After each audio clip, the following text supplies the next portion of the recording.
Hi എല്ലാവർക്കും നമസ്കാരം. ഇന്നൊരു സ്പെഷ്യൽ ഡേ ആണ്. എന്താ കാര്യം എന്ന് നിങ്ങൾക്ക് സ്ക്രീനിൽ നോക്കിയാൽ മനസ്സിലാവും. നമ്മുടെ ഈ ചാനലിന് 10,000 സബ്സ്ക്രൈബേഴ്സ് തികഞ്ഞിരിക്കുകയാണ്. ഇപ്പോൾ 10,600ഓളമായി. സത്യത്തിൽ 10,000 സബ്സ്ക്രൈബേഴ്സ് ആവുന്നതിന് മുമ്പ് ഒരു 9,990 ഒക്കെ ആവുന്ന സമയത്ത് ഒരു ലൈവ് വീഡിയോ ചെയ്യണമെന്നായിരുന്നു ഞാൻ കരുതിയത്. എന്നാൽ എനിക്കതിന് സാധിച്ചില്ല. ജോലി സംബന്ധമായിട്ട് കുറച്ച് തിരക്കിലായിരുന്നു. ഇപ്പോഴാണൊന്ന് ഫ്രീ ആയത്. ഇപ്പോഴാണെങ്കിൽ ഒരു ലൈവ് വീഡിയോ ചെയ്യാനുള്ള മൂഡിലല്ല. അതുകൊണ്ടാണ് ഇത്തരത്തിൽ മറ്റൊരു വീഡിയോയുടെ മുമ്പിലായിട്ട് എല്ലാവരോടും എന്റെ നന്ദി അറിയിച്ചു കൊള്ളുന്നത്. ചാനലിന് ഇത്തരത്തിൽ ഒരു ചെറിയ ഉയരത്തിലെത്താൻ എന്നെ സഹായിച്ച ഈ ചാനൽ സബ്സ്ക്രൈബ് ചെയ്ത എല്ലാവർക്കും, അതുപോലെ തന്നെ എന്നെ പേഴ്സണലായിട്ട് സപ്പോർട്ട് ചെയ്ത എല്ലാവർക്കും ഞാൻ എന്റെ നന്ദി അറിയിച്ചു കൊള്ളുന്നു. ഒപ്പം ഭാവിയിലും നിങ്ങളുടെ എല്ലാം സപ്പോർട്ട് എനിക്ക് ആവശ്യമാണ്. കാരണം നിങ്ങളുണ്ടെങ്കിലേ ഈ ചാനലുള്ളൂ.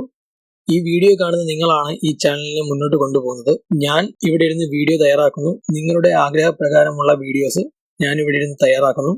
അത് കാണുന്നതും ഷെയർ ചെയ്യുന്നതും ലൈക്ക് ചെയ്യുന്നതും എല്ലാം നിങ്ങളാണ്. അതുകൊണ്ട് തന്നെ നിങ്ങളോടുള്ള നന്ദി എത്ര പറഞ്ഞാലും മതിയാവില്ല. 10,000 സബ്സ്ക്രൈബേഴ്സ് ആയ ഈ ഒരു വേള നമ്മൾ ആഘോഷിക്കുന്നുണ്ട്. അതിനുള്ള ഒരു വീഡിയോ വരും ദിവസങ്ങളിലായിട്ട് നിങ്ങൾക്ക് ലഭിക്കുന്നതായിരിക്കും. ഒരു ചെറിയ മത്സരമാണ്, അത് ഞാൻ വഴിയെ പറയാം. അടുത്ത നമ്മളുടെ ലക്ഷ്യം എന്ന് പറയുന്നത് 25,000 സബ്സ്ക്രൈബേഴ്സ് ആണ്. അതിലേക്കുള്ള ദൂരം വിദൂരമല്ല. കാരണം കഴിഞ്ഞ 17-ാം തീയതി ആയിരുന്നു നമ്മൾ 5,000 സബ്സ്ക്രൈബേഴ്സ് ആയത്. അതിന്റെ വീഡിയോ ഞാൻ അപ്ലോഡ് ചെയ്തത് 19-ാം തീയതി ആയിരുന്നു. ഇന്നിപ്പോൾ മാർച്ച് 6-ാം തീയതിയായി. ഈ ചുരുങ്ങിയ 18 ദിവസം കൊണ്ട് നമ്മൾ 5,000 സബ്സ്ക്രൈബേഴ്സിന് നേടിയിരിക്കുകയാണ്. അതുകൊണ്ട് തന്നെ അടുത്ത ഒരു 15,000 സബ്സ്ക്രൈബേഴ്സ് കൂടി നേടുക എന്നുള്ളത് അത്ര വലിയ കാര്യമല്ല. നമ്മളെല്ലാവരും ചേർന്ന് ഉത്സാഹിച്ചാൽ എത്തിപ്പിടിക്കാവുന്ന ഒരു ചെറിയ ഉയരം മാത്രമാണത്. അതുകൊണ്ട് തന്നെ നിങ്ങളുടെ പൂർണ്ണമായിട്ടുള്ള സപ്പോർട്ട് എനിക്ക് ആവശ്യമാണ്. നിങ്ങൾ ഇഷ്ടപ്പെടുന്ന വീഡിയോകൾക്ക് നിങ്ങൾ ലൈക്ക് ചെയ്യുക, അതുപോലെ തന്നെ അവ ഷെയർ ചെയ്യുക, നിങ്ങളുടെ കൂട്ടുകാരിലേക്ക് ഷെയർ ചെയ്യുക. ഹായ് ഫ്രണ്ട്സ്, എല്ലാവർക്കും നമസ്കാരം. ഈ ആഴ്ചയിലെ 5 ആൻഡ്രോയിഡ് ആപ്ലിക്കേഷനുകളാണ് ഈ വീഡിയോയിലൂടെ ഞാൻ നിങ്ങളെ പരിചയപ്പെടുന്നത്. ഞാൻ എല്ലാ ആഴ്ചയിലും ഇത്തരത്തിൽ 5 ആപ്ലിക്കേഷനുകൾ നിങ്ങളെ പരിചയപ്പെടുത്താറുണ്ട്. ഇത് പുതിയ കൂട്ടുകാർ അറിയാൻ വേണ്ടി മാത്രം പറയുന്നതാണ്. അഥവാ നിങ്ങൾക്ക് ഇതിന് മുമ്പത്തെ ആഴ്ചകളിൽ ഇത്തരത്തിൽ ഞാൻ അപ്ലോഡ് ചെയ്ത വീഡിയോകൾ കാണാൻ ആഗ്രഹമുണ്ടെങ്കിൽ അതിന്റെ ലിങ്ക് താഴെ ഡിസ്ക്രിപ്ഷനിൽ ലഭ്യമാണ്. ആ വീഡിയോ കാണുന്നതിലൂടെ നിങ്ങൾക്ക് വളരെ മികച്ച അടിപൊളി ആപ്ലിക്കേഷനുകൾ ലഭിക്കുന്നതാണ്. നിങ്ങൾ ആ വീഡിയോ കാണുക. നമുക്ക് സമയം കളയാതെ ആപ്ലിക്കേഷനിലേക്ക് കടക്കാം. ആദ്യ ആപ്ലിക്കേഷന്റെ പേരാണ് വേവ് ലോക്ക് ഓർ അൺലോക്ക്. എന്താണ് ഈ ആപ്ലിക്കേഷന്റെ പ്രത്യേകത? ഈ ആപ്ലിക്കേഷന്റെ പ്രത്യേകത എന്ന് പറയുന്നത് നിങ്ങളുടെ ഫോണിന്റെ പ്രോക്സിമിറ്റി സെൻസർ ഉപയോഗിച്ച് നിങ്ങൾക്ക് നിങ്ങളുടെ ഫോൺ ലോക്ക് ചെയ്യാനും അൺലോക്ക് ചെയ്യാൻ സാധിക്കും. അതായത് നിങ്ങൾ സാധാരണ രീതിയിൽ നിങ്ങളുടെ ഫോൺ ലോക്ക് ചെയ്യുന്നത് ഒന്നുകിൽ പവർ ബട്ടൺ പ്രസ് ചെയ്തുകൊണ്ടായിരിക്കാം, അല്ലെങ്കിൽ സ്ക്രീനിൽ തന്നെയുള്ള മറ്റേതെങ്കിലും തരത്തിലുള്ള ലോക്ക് ഓപ്ഷനുകൾ ഉപയോഗിച്ചുകൊണ്ടായിരിക്കും നിങ്ങൾ നിങ്ങളുടെ ഫോൺ ലോക്ക് ചെയ്യുന്നത്. എന്നാൽ ഈ ഒരു ആപ്ലിക്കേഷൻ ഉപയോഗിച്ച് നിങ്ങൾക്ക് നിങ്ങളുടെ ഫോണിൽ ടച്ച് ചെയ്യാതെ തന്നെ നിങ്ങൾക്ക് നിങ്ങളുടെ ഫോൺ ലോക്ക് ചെയ്യാനും അൺലോക്ക് ചെയ്യാനും സാധിക്കും. ഇനി എങ്ങനെയാണ് ഇത് ചെയ്യുന്നത് നോക്കാം. അതിനുവേണ്ടി നിങ്ങൾ ചെയ്യേണ്ടത്, ഞാനിവിടെ തരുന്ന ആപ്ലിക്കേഷൻ നിങ്ങൾ ഡൗൺലോഡ് ചെയ്ത് ഓപ്പൺ ചെയ്യുക. ഓപ്പൺ ചെയ്യുമ്പോൾ നിങ്ങൾക്ക് ഇത്തരത്തിലുള്ള ഒരു പേജ് കാണാൻ സാധിക്കുന്നതാണ്. പരസ്യങ്ങളെല്ലാം ഉണ്ടാവും. പരസ്യങ്ങൾ നിങ്ങൾ ക്ലോസ് ചെയ്യുക. ശേഷം നിങ്ങൾക്ക് ഇതുപോലെ ഒരു power button, settings button, star button, ഈ 3 ബട്ടണുകൾ കാണാൻ സാധിക്കും. നിങ്ങൾ സെറ്റിംഗ്സ് ബട്ടണിൽ ക്ലിക്ക് ചെയ്യുക. ശേഷം first option wave lock only, wave unlock only, wave lock or unlock both. ഞാനിവിടെ കൊടുത്തിരിക്കുന്നത് ലോക്ക് ചെയ്യാനും അൺലോക്ക് ചെയ്യാനും വേവ് ചെയ്യുക എന്നുള്ള ഓപ്ഷനാണ്. ശേഷം എനേബിൾ വൈബ്രേഷൻ എന്നൊരു ഓപ്ഷനും കൂടെ ഉണ്ട്. അതുകൂടെ നിങ്ങൾ ടിക്ക് ചെയ്യുക. അങ്ങനെ ടിക്ക് ചെയ്ത ശേഷം നിങ്ങൾ ചെയ്യേണ്ടത് ഇവിടെ കാണുന്ന ബാക്ക് ബട്ടൺ പ്രസ് ചെയ്യുക. ശേഷം നിങ്ങൾ ചെയ്യേണ്ടത് ഇവിടെ കാണുന്ന ഈ പവർ ബട്ടണിൽ ക്ലിക്ക് ചെയ്യുക. ഇപ്പോൾ ഡിവൈസ് അഡ്മിനിസ്ട്രേറ്റർ ഓപ്ഷൻ വരുന്നതാണ്. അവിടെ നിങ്ങൾ ചെയ്യേണ്ടത് ആക്ടിവേറ്റ് എന്ന ബട്ടണിൽ ക്ലിക്ക് ചെയ്യുക. ഇപ്പോൾ ഇത് എനേബിൾ ആവുന്നതായിരിക്കും. ഇനി നമുക്കൊന്ന് ഫോണിന്റെ മുകളിലൂടെ കൈ വീശി നോക്കാം. ഇപ്പൊ നിങ്ങൾ നോക്കുക, ഫോൺ ലോക്ക് ആയിട്ടുണ്ട്. ഇനി നമുക്കൊന്ന് തിരിച്ച് അതുപോലെ ചെയ്ത് നോക്കാം. ഈ രീതിയിൽ നിങ്ങൾക്ക് ഈ ഒരു ചെറിയ ആപ്ലിക്കേഷൻ ഉപയോഗിച്ച് നിങ്ങളുടെ ഫോൺ ലോക്ക് ചെയ്യാനും അൺലോക്ക് ചെയ്യാനും സാധിക്കും. അഥവാ നിങ്ങൾക്ക് പബ്ലിക്കിന്റെ മുമ്പിൽ വെച്ച്, ആളുകളുടെ മുമ്പിൽ വെച്ച് ഇങ്ങനെ ചെയ്യാൻ ഒരു ബുദ്ധിമുട്ട് തോന്നുകയാണെങ്കിൽ നിങ്ങൾ സിമ്പിൾ ആയിട്ട് നിങ്ങളുടെ ഫോണിലെ പ്രോക്സിമിറ്റി സെൻസർ, അതായത് നിങ്ങളുടെ ഫോണിൽ ക്യാമറയ്ക്ക് അടുത്തായിട്ട് കാണുന്ന ആ ഒരു സെൻസർ നിങ്ങൾ ഇതുപോലെ ടച്ച് ചെയ്യുക. അപ്പോൾ അത് ലോക്ക് ആവുന്നതായിരിക്കും. അതുപോലെ നിങ്ങൾ ഒന്നുകൂടെ ടച്ച് ചെയ്യുക. ഇപ്പോൾ അത് അൺലോക്ക് ആവുന്നതായിരിക്കും. എപ്പോഴെങ്കിലും നിങ്ങൾ നിങ്ങളുടെ ഫോൺ ലോക്ക് ചെയ്യാൻ മറന്നുപോയി നിങ്ങളുടെ പോക്കറ്റ് ഇട്ടിട്ടുണ്ടെങ്കിൽ ഈ ഒരു ആപ്ലിക്കേഷൻ നിങ്ങളെ ഹെൽപ്പ് ചെയ്യുന്നതാണ്. കാരണം ഈ ഒരു ആപ്ലിക്കേഷന്റെ ഇവിടെ കാണുന്ന പ്രോക്സിമിറ്റി സെൻസറിൽ ഏതെങ്കിലും വസ്തുക്കൾ മറഞ്ഞിരുന്നാൽ നിങ്ങളുടെ ഫോണിനെ ലോക്ക് ചെയ്യാൻ സഹായിക്കും. അതുപോലെ തന്നെ മറഞ്ഞിരിക്കുന്ന വസ്തു മാറിക്കഴിഞ്ഞാൽ വീണ്ടും ഈ ഒരു ഫോൺ അൺലോക്ക് ആവുന്നതായിരിക്കും. ചുരുക്കി പറഞ്ഞാൽ നിങ്ങൾ നിങ്ങളുടെ ഫോൺ പോക്കറ്റിലേക്ക് ഇടുമ്പോൾ ഓട്ടോമാറ്റിക് ആയിട്ട് ലോക്ക് ആവുന്നതായിരിക്കും.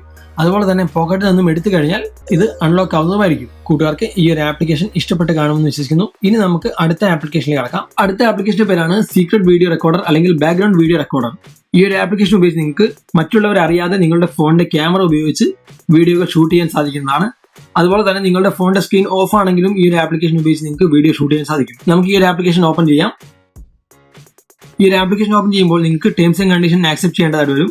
നിങ്ങൾ ആക്സെപ്റ്റ് എന്ന ബട്ടണിൽ ക്ലിക്ക് ചെയ്യുക. ഇപ്പോൾ നിങ്ങൾക്ക് ഇത്തരത്തിലുള്ള ഒരു സ്ക്രീൻ വരുന്നതായിരിക്കും. അവിടെ നിങ്ങൾ ഈ ഒരു വീഡിയോ ബട്ടണിൽ ക്ലിക്ക് ചെയ്യുക. ഇപ്പോൾ വീഡിയോ ഷൂട്ട് ചെയ്യുന്നത് സ്റ്റാർട്ട് ആയിട്ടുണ്ടാവും. ശേഷം നമുക്കൊന്ന് ഹോം സ്ക്രീനിലേക്ക് വരാം. തുടർന്ന് നോട്ടിഫിക്കേഷൻ ഏരിയ നോക്കുക. അവിടെ നിങ്ങൾ നോക്കിക്കഴിഞ്ഞിട്ടുണ്ടെങ്കിൽ ബാക്ക്ഗ്രൗണ്ട് വീഡിയോ ഈസ് റെക്കോർഡിംഗ് എന്ന് പറഞ്ഞുകൊണ്ട് ഒരു ഓപ്ഷൻ അവിടെ കാണാൻ സാധിക്കും. മാത്രമല്ല, നിങ്ങൾ ആ ഒരു ഓപ്ഷനിൽ ക്ലിക്ക് ചെയ്തിട്ടുണ്ടെങ്കിൽ ഓട്ടോമാറ്റിക് ആയിട്ട് ആ ഒരു വീഡിയോ സ്റ്റോപ്പ് ആവുന്നതായിരിക്കും. ഇത്തരത്തിൽ നിങ്ങൾക്ക് മറ്റുള്ളവരെ അറിയാതെ ഈ ഒരു ആപ്ലിക്കേഷൻ ഉപയോഗിച്ച് വീഡിയോ ഷൂട്ട് ചെയ്യാൻ സാധിക്കുന്നതാണ്. കൂട്ടുകാർ, പ്ലീസ് നിങ്ങൾ ഈ ഒരു ആപ്ലിക്കേഷൻ നല്ല കാര്യങ്ങൾക്ക് വേണ്ടി മാത്രമായിട്ട് ഉപയോഗിക്കുക. കാരണം ഇത്തരത്തിലുള്ള നല്ല നല്ല അറിവുകൾ പരിചയപ്പെടുന്നത് മറ്റുള്ളവർക്ക് ഉപകാരപ്രദമായ കാര്യങ്ങൾ ചെയ്യുവാൻ വേണ്ടിയിട്ട് മാത്രമാണ്. നിങ്ങൾ ഈ ഒരു വീഡിയോ ഉപയോഗിച്ച് യാതൊരു തരത്തിലുള്ള തെറ്റായിട്ടുള്ള കാര്യങ്ങളും ചെയ്യാതിരിക്കുക. കൂട്ടുകാർ, നല്ല രീതിയിൽ തന്നെ ഈ ഒരു ആപ്ലിക്കേഷൻ ഉപയോഗിക്കുമെന്ന് ഞാൻ വിശ്വസിക്കുന്നു. ഇനി നമുക്ക് അടുത്ത ആപ്ലിക്കേഷനിൽ കിടക്കാം. അടുത്ത ആപ്ലിക്കേഷന്റെ പേരാണ് റെമോ ഡ്യൂപ്ലിക്കേറ്റ് ഫോട്ടോസ് റിമൂവർ. ഈ ഒരു ആപ്ലിക്കേഷന്റെ പേര് പോലെ തന്നെ ഈ ഒരു ആപ്ലിക്കേഷൻ ഉപയോഗിച്ച് നിങ്ങൾക്ക് നിങ്ങളുടെ ഫോണിലുള്ള ഡ്യൂപ്ലിക്കേറ്റ് ഫോട്ടോകൾ ഡിലീറ്റ് ചെയ്യാൻ സാധിക്കും. അതായത് നമ്മളുടെ വാട്സാപ്പിലെല്ലാം ഒരുപാട് ഗ്രൂപ്പുകളിൽ മെമ്പർ ആയിരിക്കും. ഇങ്ങനെയുള്ള പല ഗ്രൂപ്പുകളിൽ തന്നെ ഒരേ ഫോട്ടോകൾ, ഒരേ തരത്തിലുള്ള മെസ്സേജുകളെല്ലാം പല രീതിയിൽ പലരും അയച്ച് വരുന്നുണ്ടാവും. അങ്ങനെ അത്തരത്തിലുള്ള ഫയലുകൾ കണ്ടെത്തി ഡിലീറ്റ് ചെയ്യുക എന്നുള്ളത് വളരെ ബുദ്ധിമുട്ടാണ്. അതുപോലെ തന്നെ നിങ്ങളുടെ ക്യാമറയിൽ നിങ്ങൾ എടുത്തിട്ടുള്ള ഫോട്ടോകൾ അല്ലെങ്കിൽ നിങ്ങളുടെ സുഹൃത്ത് നിങ്ങൾക്ക് അയച്ചെന്ന ഫോട്ടോകൾ, ഇവയിലെല്ലാം ഡ്യൂപ്ലിക്കേറ്റ് ഫയലുകൾ ഒരുപാടുണ്ടാവും. അത്തരത്തിലുള്ള ഫയലുകൾ ഓരോന്നായി കണ്ടെത്തി ഡിലീറ്റ് ചെയ്യുക എന്നുള്ളത് വളരെ ബുദ്ധിമുട്ടാണ്. ഈ അവസരങ്ങളിലാണ് ഇതുപോലെയുള്ള ആപ്ലിക്കേഷനുകളുടെ ഉപയോഗം നമ്മൾ മനസ്സിലാക്കുന്നത്. ഇവിടെ നിങ്ങൾ ചെയ്യേണ്ടത് ഈ ഒരു ആപ്ലിക്കേഷൻ ഡൗൺലോഡ് ചെയ്യുക. ഡൗൺലോഡ് ചെയ്ത ശേഷം ഇത് ഓപ്പൺ ചെയ്യുക. ഓപ്പൺ ചെയ്യുമ്പോൾ നിങ്ങൾക്ക് സ്കാൻ എന്നൊരു ഓപ്ഷൻ ആയിരിക്കും ഉണ്ടാവുക. നിങ്ങൾ സ്കാൻ എന്ന ബട്ടണിൽ ക്ലിക്ക് ചെയ്യുക. ഇപ്പോൾ എൻ്റെ ഫോണിൽ അത്തരത്തിലുള്ള ഫയലുകൾ ഒന്നും തന്നെ ഇല്ല എന്നാണ് കാണിക്കുന്നത്. കാരണം ആകെ 4-5 പിക്ചറുകൾ മാത്രമേ എൻ്റെ ഫോണിനകത്തുള്ളൂ. ബാക്കിയെല്ലാം ഞാൻ നേരത്തെ തന്നെ ഡിലീറ്റ് ചെയ്യേണ്ടി വന്നു, മെമ്മറി സ്പേസ് ഇല്ലാത്ത കാരണം. ഇവിടെ ഓക്കെ എന്ന ബട്ടണിൽ ക്ലിക്ക് ചെയ്യുക. എങ്കിലും ഞാൻ വിശദീകരിക്കാം എങ്ങനെയാണ് ഈ ആപ്ലിക്കേഷൻ വർക്ക് ചെയ്യുന്നതെന്ന്. നിങ്ങൾക്ക് ഇവിടെ എക്സാക്ട്, സിമിലർ ഇങ്ങനെ 2 ഭാഗങ്ങൾ കാണാൻ സാധിക്കും. എക്സാക്ട് എന്ന ഭാഗത്ത് ഒരേ തരത്തിലുള്ള ഫോട്ടോകൾ ഒരേ പേരിൽ നിങ്ങളുടെ ഫോണിനകത്തുണ്ടെങ്കിൽ അവയെല്ലാം ഈ എക്സാക്ട് എന്ന ഭാഗത്ത് കാണാൻ സാധിക്കും. അതുപോലെ തന്നെ സിമിലർ എന്ന ഭാഗത്ത് ഒരേ തരത്തിലുള്ള ഫോട്ടോകൾ വ്യത്യസ്ത പേരുകൾ ഉണ്ടെങ്കിൽ അല്ലെങ്കിൽ വ്യത്യസ്ത ഫോട്ടോകൾ ഒരേ പേരിലുണ്ടെങ്കിൽ അവയെല്ലാം ഈ ഒരു ഭാഗത്ത് കാണാൻ സാധിക്കും. ഇത്തരത്തിൽ 2 രീതിയിലാണ് ഈ ഒരു ആപ്ലിക്കേഷൻ സ്കാൻ ചെയ്ത് നിങ്ങളെ സഹായിക്കുന്നത്. ഇവിടെ നിന്ന് നിങ്ങൾക്ക് ആവശ്യമില്ലാത്ത ഫോട്ടോകൾ എളുപ്പത്തിൽ ചൂസ് ചെയ്ത് ഡിലീറ്റ് ചെയ്ത് കളയാവുന്നതാണ്. അങ്ങനെ ഡിലീറ്റ് ചെയ്തിട്ടുണ്ടെങ്കിൽ നിങ്ങൾക്ക് നിങ്ങളുടെ ഫോണിലുള്ള മെമ്മറി ഒരുപാട് ലാഭിക്കാൻ സാധിക്കും. കൂട്ടുകാർക്ക് ഈ ഒരു ആപ്ലിക്കേഷൻ ഇഷ്ടപ്പെട്ട് കാണുമെന്ന് വിശ്വസിക്കുന്നു. ഇനി നമുക്ക് അടുത്ത ആപ്ലിക്കേഷനിലേക്ക് കടക്കാം. അടുത്ത ആപ്ലിക്കേഷന്റെ പേരാണ് സിമ്പിൾ കൺട്രോൾ. എന്താണ് ഈ ആപ്ലിക്കേഷന്റെ പ്രത്യേകത? ഈ ആപ്ലിക്കേഷന്റെ പ്രത്യേകത എന്ന് പറയുന്നത്, നമുക്കറിയാം സാംസങ്ങിന്റെയും അതുപോലെ തന്നെ മറ്റ് പല ആൻഡ്രോയിഡ് ഫോണുകളിലും ഇവിടെ കാണുന്ന ബാക്ക് ബട്ടൺ, ഹോം ബട്ടൺ, അതുപോലെ തന്നെ റീസെന്റ് ആപ്സ് ബട്ടൺ ഇവയെല്ലാം ഫിസിക്കൽ ബട്ടണുകളാണ്. അപ്പോൾ അത്തരത്തിലുള്ള ബട്ടണുകൾ കേടായി പോകാനുള്ള സാധ്യത വളരെ കൂടുതലാണ്. അങ്ങനെ കേടായി പോകുന്ന അവസരങ്ങളിൽ, അതുമല്ലെങ്കിൽ നിങ്ങൾക്ക് നിങ്ങളുടെ ഫോണിൽ അഡീഷണൽ ആയിട്ട് ഇങ്ങനൊരു ബട്ടൺ വേണം എന്ന് തോന്നുകയാണെങ്കിൽ ഈ ഒരു ആപ്ലിക്കേഷൻ നിങ്ങൾക്ക് ഉപയോഗിക്കാവുന്നതാണ്. ഈ ഒരു ആപ്ലിക്കേഷൻ നിങ്ങൾ ഡൗൺലോഡ് ചെയ്ത ശേഷം ഓപ്പൺ ചെയ്യുക. ഡൗൺലോഡ് ചെയ്ത് നിങ്ങൾ ഓപ്പൺ ചെയ്യുന്ന സമയത്ത് നിങ്ങൾക്ക് ഇത്തരത്തിലുള്ള ഒരു വിൻഡോ വരുന്നതായിരിക്കും, സ്ക്രീൻ വരുന്നതായിരിക്കും. അവിടെ നിങ്ങൾ ഗോ ടു സെറ്റ് എന്ന ബട്ടണിൽ ക്ലിക്ക് ചെയ്യുക. ശേഷം നിങ്ങളുടെ സിമ്പിൾ കൺട്രോൾ എന്നത് ആക്സസിബിലിറ്റിയിൽ ഓൺ ചെയ്ത് കൊടുക്കുക. ശേഷം നിങ്ങൾ ഓക്കെ എന്ന ബട്ടണിൽ ക്ലിക്ക് ചെയ്യുക. ഇപ്പോൾ നിങ്ങൾക്ക് ഈ ഒരു ആപ്ലിക്കേഷന്റെ സെറ്റിംഗ്സ് പേജിലേക്ക് പോകാൻ സാധിക്കുന്നതാണ്. അവിടെ നിങ്ങൾ ഒന്നുകൂടെ ഓക്കെ എന്ന ബട്ടണിൽ ക്ലിക്ക് ചെയ്യുക. ചിലപ്പോൾ പരസ്യങ്ങളെല്ലാം ഇടയിൽ കയറി വരും. അങ്ങനെ വരുന്ന സമയത്ത് നിങ്ങൾ അത് ക്ലോസ് ചെയ്ത് കൊടുക്കുക. ഇവിടെ നിങ്ങൾ ശ്രദ്ധിക്കുക, നിങ്ങൾക്ക് സ്ക്രീനിന്റെ ഇടത് ഭാഗത്തും വലതു ഭാഗത്തും താഴെയുമായിട്ട് ഒരു പിങ്ക് കളറിലുള്ള ബാർ കാണാൻ സാധിക്കും. ഈ ഏരിയയിൽ ടച്ച് ചെയ്യുമ്പോഴാണ് അത്തരത്തിലുള്ള ഒരു ബട്ടൺ നിങ്ങൾക്ക് നിങ്ങളുടെ സ്ക്രീനിലേക്ക് കൊണ്ടുവരാൻ സാധിക്കുക. അതുകൂടാതെ തന്നെ ഫ്ലോട്ടിംഗ് ബട്ടണുകൾ തുടങ്ങിയ ഓപ്ഷൻസ് എല്ലാം ഇതിനകത്തുണ്ട്. അതിലേക്കൊന്നും ഞാൻ കൂടുതലായിട്ട് കിടക്കുന്നില്ല. ഇതിന്റെ ബേസിക് സെറ്റിംഗ്സ് മാത്രം ഞാൻ നിങ്ങൾക്ക് പറഞ്ഞുതരാം. ഇവിടെ ബോട്ടം എന്ന ഭാഗത്ത് നിങ്ങൾക്ക് കാണാൻ സാധിക്കും, ബോട്ടം എനേബിൾ ആണ്. അതുപോലെ തന്നെ അതിന്റെ ഹൈറ്റ് ഞാൻ ഇങ്ങനെ കൂട്ടുന്ന സമയത്ത് താഴെ ആ ഒരു പിങ്ക് ബാറിന്റെ ഹൈറ്റ് കൂടുന്നതായിട്ട് നിങ്ങൾക്ക് കാണാൻ സാധിക്കും. അതുപോലെ തന്നെ ഞാൻ വിഡ്ത്ത് കൂട്ടുന്നു. വിഡ്ത്ത് കൂട്ടുമ്പോഴും അതിന്റെ വിഡ്ത്ത് കൂടുന്നതായിട്ട് നിങ്ങൾക്ക് കാണാൻ സാധിക്കും. പൊസിഷൻ നിങ്ങൾക്ക് ഈ ഒരു രീതിയിൽ ചേഞ്ച് ചെയ്യാം. ഇടതു ഭാഗത്തേക്കോ വലതു ഭാഗത്തേക്കോ കോർണറിലോ നിങ്ങൾക്ക് സെറ്റ് ചെയ്യാൻ സാധിക്കും. അങ്ങനെ നിങ്ങൾക്ക് സ്ക്രീനിന്റെ ഇടത് ഭാഗത്ത് വലതു ഭാഗത്ത് താഴെ ഈ ഒരു ബട്ടൺ കൊണ്ടുവരാൻ സാധിക്കും. ഇനി നമുക്കിത് എങ്ങനെയാണ് വർക്ക് ചെയ്യുന്നത് നോക്കാം. നമ്മളിത് ഹോം ബട്ടണിൽ പ്രസ് ചെയ്യുക. ശേഷം ഞാനിവിടെ ഇടതു ഭാഗത്ത് നിന്ന് ഇത്തരത്തിൽ സ്വൈപ്പ് ചെയ്യുന്നു. സ്വൈപ്പ് ചെയ്യുമ്പോൾ ആ ഒരു ബട്ടൺ ഇവിടെ വന്നതായിട്ട് നിങ്ങൾക്ക് കാണാൻ സാധിക്കും. ശേഷം ഞാനിവിടെ ഇത്തരത്തിൽ മറ്റു സ്ക്രീനിലേക്ക് പോവുകയാണ്. ഇവിടെ ഞാൻ ഹോം ബട്ടണിൽ ക്ലിക്ക് ചെയ്യുന്നു. ഇപ്പോൾ ഹോം പേജിലേക്ക് വരുന്നതായിട്ട് നിങ്ങൾക്ക് കാണാൻ സാധിക്കും. ശേഷം ഞാനിവിടെ റീസെന്റ് ആപ്സ് ബട്ടണിൽ ക്ലിക്ക് ചെയ്യുന്നു. ഇപ്പോൾ റീസെന്റ് ആപ്സ് ഇവിടെ ഓപ്പൺ ആവാനായിട്ട് നിങ്ങൾക്ക് കാണാൻ സാധിക്കും. ശേഷം ഞാൻ ബാക്ക് ബട്ടണിൽ ക്ലിക്ക് ചെയ്യുന്നു. ഇപ്പോൾ ബാക്കിലേക്ക് പോയതായിട്ട് നിങ്ങൾക്ക് കാണാൻ സാധിക്കും. ഇത്തരത്തിൽ നിങ്ങൾക്ക് നിങ്ങളുടെ ഫോണിലെ ബാക്ക് ബട്ടൺ, ഹോം ബട്ടൺ, അതുപോലെ തന്നെ റീസെന്റ് ആപ്സ് ബട്ടൺ ഇവ കേടായി കഴിഞ്ഞാൽ നിങ്ങൾക്ക് ഉപയോഗിക്കുന്ന ഒരു ആപ്ലിക്കേഷനാണിത്.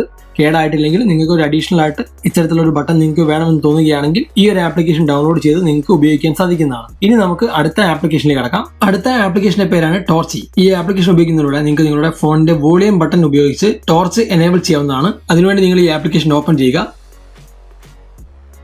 ആപ്ലിക്കേഷൻ ഓപ്പൺ ചെയ്ത് കഴിയുമ്പോൾ നിങ്ങൾക്ക് ഇത്തരത്തിലുള്ള ഒരു മെനു വരുന്നതായിരിക്കും. അവിടെ നിങ്ങൾ ഗോട്ട് ഇറ്റ് എന്ന ബട്ടണിൽ ക്ലിക്ക് ചെയ്യുക. ഇപ്പോൾ നിങ്ങൾക്ക് ടോർച്ച് ഫംഗ്ഷനാലിറ്റി എന്ന ഓപ്ഷൻ കാണാം. അത് നിങ്ങൾ എനേബിൾ ചെയ്ത് കൊടുക്കുക. ശേഷം എനേബിൾ എന്ന ബട്ടണിൽ ക്ലിക്ക് ചെയ്യുക. ഇവിടെ നിങ്ങൾ ടോർച്ച് ക്വിക്ക് എന്ന ഓപ്ഷൻ ക്ലിക്ക് ചെയ്യുക. ശേഷം ഇതും എനേബിൾ ചെയ്ത് കൊടുക്കുക. ഓക്കെ എന്ന ബട്ടണിൽ ക്ലിക്ക് ചെയ്യുക. ഇപ്പോൾ ഇത് എനേബിൾ ആയിട്ടുണ്ട്. ഇനി നിങ്ങൾ ചെയ്യേണ്ടത് നിങ്ങളുടെ ഫോണിന്റെ വോളിയം ബട്ടൺസ്, വോളിയം കുറയ്ക്കുന്നതിനും വോളിയം കൂട്ടുന്നതിനുള്ള ബട്ടൺസ് നിങ്ങൾ ഇത്തരത്തിൽ രണ്ടും ഒരുമിച്ച് പ്രസ് ചെയ്യുക. ഈ രണ്ട് ബട്ടണും ഒരുമിച്ച് പ്രസ് ചെയ്യുന്നു. അപ്പോൾ ടോർച്ച് ഓൺ ആവുന്നുണ്ട്, ഫ്ലാഷ് ലൈറ്റ് ഓൺ ആവുന്നുണ്ട്. വീണ്ടും ഒരിക്കൽ കൂടെ പ്രസ് ചെയ്യുന്നു. ഇപ്പോൾ ഫ്ലാഷ് ലൈറ്റ് ഓഫ് ആവുന്നു. ഇങ്ങനെ നിങ്ങളുടെ വോളിയം ബട്ടണുകൾ ഉപയോഗിച്ചുകൊണ്ട് നിങ്ങളുടെ ഫോണിന്റെ ടോർച്ച്, ഫ്ലാഷ് ലൈറ്റ് ഓപ്പൺ ചെയ്യാൻ സാധിക്കും. കൂട്ടുകാർക്ക് ഈ ആഴ്ചയിലെ 5 ആപ്ലിക്കേഷനുകളും ഇഷ്ടപ്പെട്ട് കാണുമെന്ന് വിശ്വസിക്കുന്നു. നിങ്ങൾക്ക് ഇഷ്ടപ്പെട്ട ആപ്ലിക്കേഷനുകൾ ഏതാണ് അത് താഴെ കമന്റ് ചെയ്യുക. ഒപ്പം ഈ വീഡിയോ നിങ്ങൾക്ക് പൂർണ്ണമായിട്ട് ഇഷ്ടപ്പെട്ടിട്ടുണ്ടെങ്കിൽ വീഡിയോ ലൈക്ക് ചെയ്യുക. നിങ്ങളുടെ കൂട്ടുകാരിലേക്ക് ഇതുവരെയും ഈ വീഡിയോ ഷെയർ ചെയ്തിട്ടില്ലെങ്കിൽ നിങ്ങൾ ഷെയർ ബട്ടണിൽ ക്ലിക്ക് ചെയ്ത് വീഡിയോ ഷെയർ ചെയ്ത് കൊടുക്കുക. നിങ്ങൾക്ക് ചോദ്യങ്ങളോ അഭിപ്രായങ്ങളോ ഉണ്ടെങ്കിൽ താഴെ കമന്റ് ചെയ്യാൻ മറക്കരുത്. അഥവാ നിങ്ങൾ ഇതുവരെയും ഈ ചാനൽ സബ്സ്ക്രൈബ് ചെയ്തിട്ടില്ലെങ്കിൽ ചാനൽ സബ്സ്ക്രൈബ് ചെയ്യുക. കാരണം ഞാൻ ഇതുപോലെയുള്ള മെല്ലെ കൂൾ ആയിട്ടുള്ള ആപ്ലിക്കേഷനുകൾ, കൂൾ ആയിട്ടുള്ള ടിപ്പുകൾ, ട്രിക്കുകൾ എല്ലാം ഈ ചാനലിലൂടെ നിങ്ങളുമായി ഷെയർ ചെയ്യുന്നതാണ്. ഇപ്പോഴത്തേക്ക് ഇത്രമാത്രം. ജയ് ഹിന്ദ്, വന്ദേ മാതരം.